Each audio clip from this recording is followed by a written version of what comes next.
I'm Faz Shakir.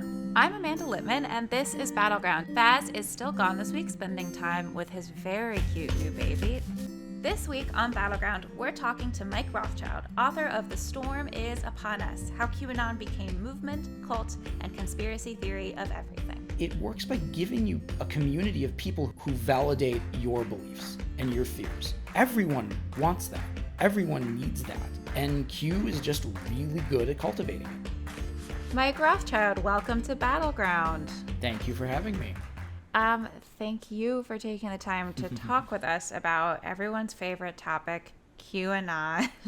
You are an expert and author of a recent book that came out called The Storm is Upon Us, How QAnon Became a Movement, Cult, and Conspiracy Theory of Everything. So why don't you give us a little bit of the TLDR on what QAnon is, how it's changed, what's going on at the moment? So the basics of QAnon are that there is a supposed military intelligence team called Q, using a variety of extremely awful message boards to leak cryptic clues and rhetorical questions leading up to a massive purge of the deep state by President Donald Trump. Now, as you can tell by the part that it hinges on President Donald Trump doing stuff, that's not really what QAnon is anymore. And it's kind of morphing really day by day at this point. But the very basics of it, what it was from the first of those drops, as they're called, made on 4chan in late October 2017, up until Joe Biden's inauguration, was that there was a military intelligence team using this image board to let patriots and Trump devotees know what was about to happen and how to prepare for it and how they could play a part in enacting this great purge and fighting this secret war between good and evil. Well, the war is over to most people and Biden became president, except of course they don't believe that Biden is president, or they don't believe that Biden will be president for much longer. So the prophecy of QAnon was originally that there would be a great purge of the deep state called the Storm. That has now changed its shape, but it's still a prophecy. What it is now is that Trump will be restored to office. Something magical will happen that has no foundation in U.S. law, and Trump will be reinstated as president, and then presumably he will get back to the business of eventually purging the deep state. They're still trusting the plan. The plan is just a little more complicated now than it was 7 months ago. There's some webs of the conspiracy theory that get a little bit complicated. Yeah. Q really works because it's much more of a sort of an umbrella of conspiracy theories rather than one. I mean, that's why the subtitle for the book is The Conspiracy Theory of Everything, because that's really what Q is. There is, old school anti-Semitism that's been around for centuries. There's the satanic panic. There's political conspiracy theories of the 2016 election. There are, you can get into aliens. You can get into suppressed cures for diseases. You can get into secret technology. You can get into galactic federations of light. Anything you want can be found under QAnon. So it really wasn't a surprise to me when these people started showing up at school board meetings screaming about how vaccines were poison and how masks are slave muzzles. Everything has been kind of merged together under one giant mythology that is now becoming conservative orthodoxy. So even talking about what QAnon is at this point, when you're talking about QAnon, you're really just talking about what a lot of Republicans believe. You get to something really interesting, which is that the Venn diagram between the Republican Party and QAnon, while not a perfect circle, there are the core activists of the Republican Party at this point are made up in large part, I think, at least based on my understanding, of people who ascribe to at least some part of the QAnon ideology or the QAnon conspiracy theories. Yeah, they will not identify as QAnon believers. In fact, they will say, I'm not one of those crazy Q people. But then they say things that are exactly in line with QAnon. They'll talk about the deep state, trafficking. We got to save the children. They'll make insinuations that Joe Biden maybe doesn't know where he is at any given point. I mean, this is all just basic QAnon stuff. And what's happening is the really lurid stuff, the sex trafficking and the satanic rituals, that stuff is being kind of sanded down in favor of a much more mainstream, much more vanilla version of the conspiracy theory that's always been in American politics. That there's a string-pulling cabal You can call it the deep state, you can call it the Illuminati, you can call it the New World Order, the Bilderbergs, the Trilateral Commission. There's always something or multiple somethings that are actually pulling the strings. Those people are running things. Those people are deciding who needs to take vaccines, who's going to be the real president and all that stuff. And Q adapts very quickly to it. It's a very adaptable set of beliefs and of mythology. I saw a study that I think in at least December of last year, something like 17% of Americans believed in sort of the core QAnon mythology. Can you paint me a picture of sort of your like typical Q believer? Sure. One thing about Q believers is that there is no one racial or socioeconomic demographic. They tend to be white, mostly white. They tend to be middle class or upper middle class. They tend to be somewhat educated, some college, some, beyond college, but they're all over the place. The biggest sort of commonality that these people have is that they already believed in conspiracy theories. So one of the things that I found in talking to the family members of Q believers is that these people were already radicalized by something. They were 9/11 truthers. They were Obama birth certificate truthers. They were, Trump Spygate truthers. A lot of them got turned on to conspiracy theories when Obama was elected or when Trump was elected. They were already there. Q was just the next rung on the ladder toward being completely engulfed in this world. It does strike me as sort of an outgrowth of like the social media landscape that has changed pretty wildly, that allows this stuff to move so quickly through the ecosystem, overlaid with sort of a lack of media literacy and understanding how the Facebook algorithm or how news sources might be playing to your interests. Can you dig in on that a little bit? Sure. So one of the questions I get a lot is, what is the culpability of the social media giants in all of this? And then, sort of, are we more conspiratorial now, or is it just easier to find? And I think that we are about as conspiratorial as we've always been. There's research that about the same number of people believed that a conspiracy killed John F. Kennedy in 1963 as they do in 2013. So we always have believed that stuff, but it's easier to find now. It takes a lot less work. There's no barrier to entry now. You can go on Facebook in 5 seconds and find any conspiracy theory you want that backstops any belief you want. And media literacy is a big part of that. We found that boomers are much more likely to share fake stories on Facebook. They're much more likely to trust the things that they read as being true. Even though we know that the internet is full of garbage, full of lies, full of just fake clickbait stories. Older generations are still used to being told the truth by the media. But at the same time, you can't just pin it on boomers. I mean, it's younger people too who just believe the things they want to believe. This is not just a boomer thing anymore. Q got very popular with boomers at the beginning, but we're way past that now. How much of this was spurred by the pandemic and a lot of people being home online and really finding community online for a year and a half? A huge part of it was. I really thought that getting into 2020, Q was really starting to recede. But with the pandemic, suddenly everybody was a conspiracy theorist. Everybody was trapped inside almost overnight by a virus of whom our understanding was changing day by day. Nobody quite knew what was going on. And when that happens, we look for easy answers to our questions. And even more than that, we look for someone to blame. We look for a person or a group that we can point to and say, you did this to us. This is your fault. So we looked for it to be a bioweapon. We looked for it to be a lab leak. We looked at George Soros. We looked at 5G internet. We were looking for things to blame. And Facebook offered groups to people who were looking for people to blame. People are kind of losing their minds right now, and there are a lot of people who are really good at exploiting that. It doesn't have to be a giant conspiracy. It doesn't have to be the Russians doing it to us. We do it to ourselves all the time, over and over.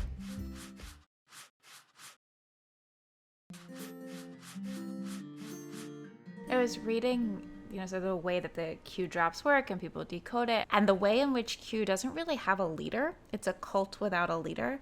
I guess, what is the distinguishment between a fandom and what Q has become? Yeah, that's a great question. And one of the reasons why I wanted to really dig into the cult aspect of QAnon is because I wanted to actually figure out, is this a cult? Because it's not quite clear. there is no charismatic leader at the very top. There is not a sort of iron doctrine that you cannot deviate from lest you be punished. QAnon believers will say, oh, we're in the only cult that teaches you to think for yourself. Well, if you're being taught to think for yourself, that might be a red flag that you actually are in a cult. But there are so many things there that are not in our stereotypical view of cults. It didn't end with a pile of bodies. It doesn't have the leader with the voracious appetites, but it does have the in-group versus the out-group. It does have the idea that the outside world is scary and dark and they hate you for what you believe. But here we love you and we are with you and we are your community, which is a lot like a fandom. So is it a fandom? Is it a cult? Is it a new religion? It's all of those things. It's none of those things. It's just it's sort of an octopus. I do think that one of the ways in which it has sort of transformed, especially in the last year and a half, from sort of an internet thing, or at least a mentality, is, the insurrection, which brought it into everyone's TV and everyone's Twitter feed in terms of seeing, the Q shaman and folks with the symbols on their clothes storming the Capitol. But now seeing over the last year, people with Q ideology running for office and winning. You have Marjorie Taylor Greene in Congress, espousing Q stuff from the Capitol floor. Can you dig into some of the ways in which they've become political? Oh, sure. And it's important to remember with Marjorie Taylor Greene, she's, her Q ideology is sort of hit or miss. Like, she's endorsed it and then she's backed away from it. But the conspiracy theories that she was spouting, the Jewish space lasers and all that stuff, that's very common in the conspiracy theory world. The idea of the directed energy weapons starting the forest fires, Q didn't make that up. She didn't make that up. That's been around for a long time. But what we're really seeing with this is a mainstreaming of these beliefs. You would never have had a member of Congress going onto the floor, wearing a piece of clothing that said the other person in the election won. You had some cranks in Congress, maybe more than a few, but they never had the exposure that somebody like Marjorie Taylor Greene has, because everyone is so exposed now with social media. She can reach a lot of people through her official Facebook page, through her Twitter, through going on Fox News or Steve Bannon's podcast or whatever, and spouting this insane stuff that just never would have been tolerated. When Q really burst onto the scene after the Trump Tampa rally in August 2018, everybody was like, these people are crazy. Who could possibly believe this? They're all nuts. And now I think we know, well, maybe they're not all crazy and a lot of people could believe this. So maybe we need to be talking about it seriously and not just writing these people off. I've seen some of the posts from the Reddit threads about people either leaving Q or having to end relationships with Q associating families. And it's very heartbreaking. For folks who have left it, what do they point to as the thing that got them out? It's very different for each person. And there are very few Q believers or ex-Q believers who will go on the record to talk about their experiences, because they still are processing what they've gone through. They may still believe some part of it. They feel ashamed. They've ostracized the people in their lives. Q is so new that you don't really have a codified group of apostates who are very publicly speaking out against this group and why they left. Q is so new that nobody knows how to get people out of it with any regularity. But one thing that I found is that if you look at it sort of as a tapestry, and if you see one thread that's dangling and one thing that doesn't make sense, one question that you're not getting a good answer to, and you start to realize that, maybe there's more there, and you start to pull on that thread and the whole tapestry just completely falls apart right away, and you realize that you've been conned and lied to, and you've been sucked into a grifting cult. But you have to want to pull on that string. You have to have the desire to watch it fall apart. Well, and this points to why some of the Republican leadership has been pretty hesitant to even begin to touch any kind of shame mechanism or call out for Q ideology, because to do so would, in many ways, it would make some of their best donors feel bad. Right. It would alienate the people who they need. And that's one of the things that was really going on with the 2020 election, is that you had a lot of powerful Republicans who really danced around the Q thing. And they was like, well, I don't really believe that. And I don't, if somebody else wants to believe that, that's fine. We don't judge people here in the Republican Party. So what you end up doing is nothing. And what you are doing is giving these people license to have these beliefs, and they're not being held accountable. And the answer is so much more complicated than it needs to be, because it's not that they think Trump really won. They're not stupid, but they can't alienate the people whose votes they need and whose money they need. So you end up just saying nothing. And while they are saying nothing, QAnon believers and folks who ascribe to at least some part of QAnon ideology are taking over the Republican Party from the bottom up, which makes it a real political threat, not just to Democrats, but also to Republicans and more broadly to democracy, because so much of this is driven by a stop the steal, anti-CRT, anti-equity education mentality as part of that. I don't even know how do you begin to fix this. Well, yeah. I mean, what we're seeing is basically exactly what the Tea Party did, and what the anti-abortion movement did, what the Christian right did. I mean, this very low-level organizing that doesn't make headlines. The local news doesn't cover it. I mean, that's why these people are running for school boards and running for city councils and running for small town mayors, because these are really winnable elections. You got maybe a couple hundred people voting in some of these elections.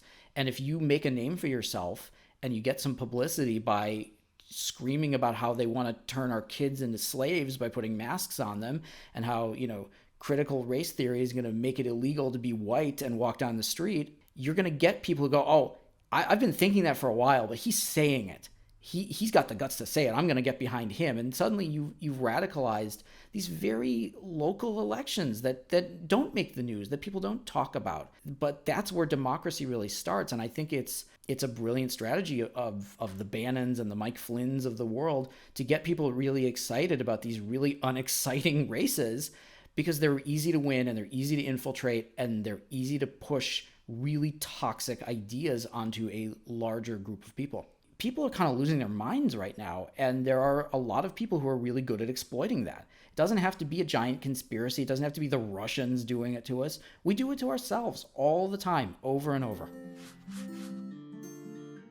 Life is scary and the world is dangerous, and Q offered an easy out, and Republicans have been kind of dining on that for a few years now.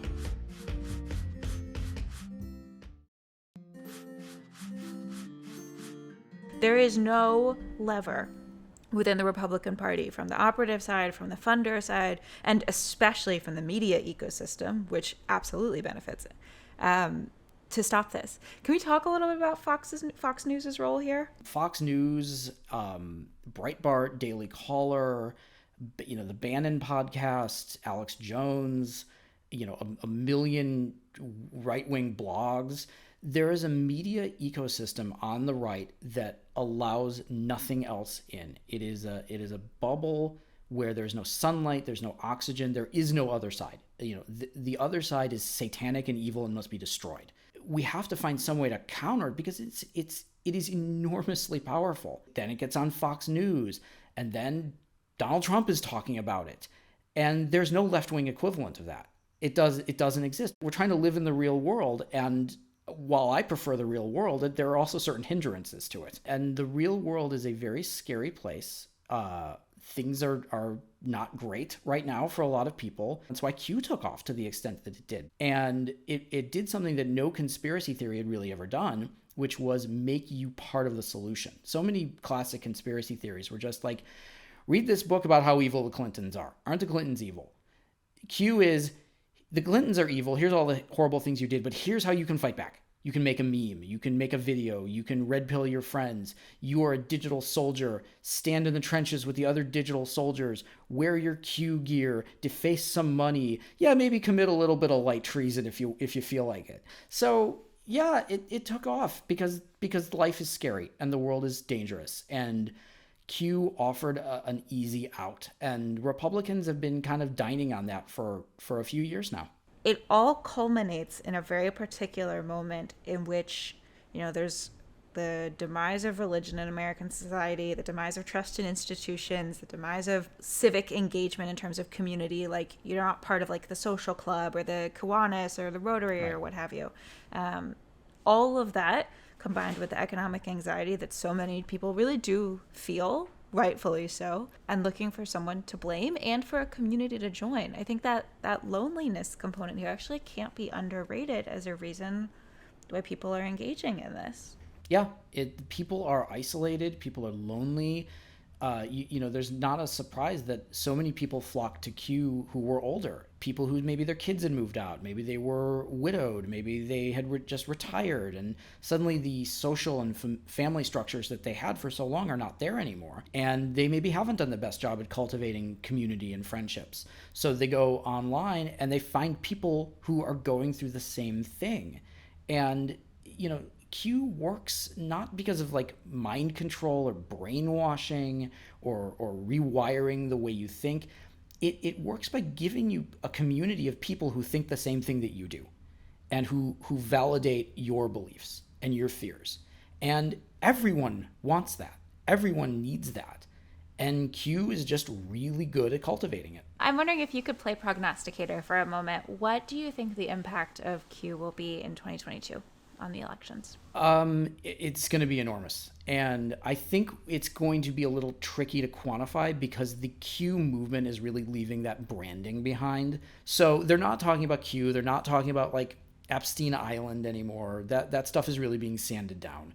But the anti-vaccine hysteria, the anti-mask stuff, anti-critical race theory, anti-Joe Biden being the real president, that stuff is not going anywhere. And it's getting bigger and it's getting more mainstream and it's having more and more people talk about it in a way that doesn't quite sound so conspiratorial and sinister, but sounds more helpful of, why are they forcing this vaccine on us? Why do they care if I take ivermectin? It's not really easy to follow Q drops, but it's really easy to say, I don't want Fauci telling me what to do. And so that's what it's going to be in 2022. Well, and they've got like the three factors you need for really successful political engagement in that they have strong relational ties with one another. Mm-hmm. They have clear communication mechanisms, and they have a lot of passion. Yep. And with those three things in a midterm election, like that can make a big difference. Yeah. So what do people who are not Q followers or acolytes do to combat this? How do we push back? Yeah, you first of all, you need to keep tabs on the people in your circle who might be susceptible to this. Every Q believer is a little bit different, but by and large, if they have gotten really turned on to something in the Q world, and not just the Q drops, but the stolen election, the anti-vax stuff, quack cures for COVID, all that stuff, they will let you know on their social media. So when you start to see that with somebody who wasn't into that before, you got to step in right away and say, hey, I noticed you posted something about ivermectin. That's not really proven, or we know the vaccine is safe now. There's really no medical reason not to get it anymore. It doesn't have to be confrontational. It doesn't have to be putting a bag on somebody's head and throwing them in a van. It's just a conversation. It's a friendly check to somebody going down a bad path before they go down it, because once they start to go down it, it's very hard to get them out of it. As we were talking about, we really need to do what they're doing, which is focus local. We got to stop worrying about all of the things in Washington that we cannot control. Worry about the things you can control. Know who's running for your school board. We can't lose the school boards. We can't lose mayoral elections and city councils. That's how they take control. They don't take control with troops kicking down the Oval Office door and arresting Joe Biden. They take control because they're on their school board and you didn't do anything about it. As a Democratic Party, as the members of Congress, the national leaders, the powers that be, what do they do? Well, it's hard because I think a lot of Democrats are still kind of laboring under the misconception that if they just act a little more collegial to their Republican colleagues, that we can all figure this out. We have to push back as hard as they are pushing. Republicans will scorch the earth behind them and blame you for giving them the matches. We've got to do some of the things that they have no problem doing. And I know that's very sort of nihilistic almost, but the game has changed. and we're still playing by the old rules, I feel like. Well, and not to feel a little warm fuzzy, but I also think there's space for the Democratic Party to create the kind of community that people are seeking. Yes, absolutely. We've got to give people the structures that they find in Republican apocalyptic beliefs, and we've got to restore local institutions. And of course, that's really hard right now because we're all still in a pandemic. And the Democrats, by and large, are the ones who are saying we've got to continue to respect that this is going on, and we've got to take this seriously. And it's the Republicans are going, we're done. We're all getting together. We're all going to Sturgis. I wish I had easier answers, but it's conspiracy theories that give you easy answers. Hard work is not an easy answer, but it's the right answer. Mike, I think that's a really good note to end on. Mike Rothschild, author of The Storm is Upon Us. Thank you for joining Battleground. Thank you. This was terrific.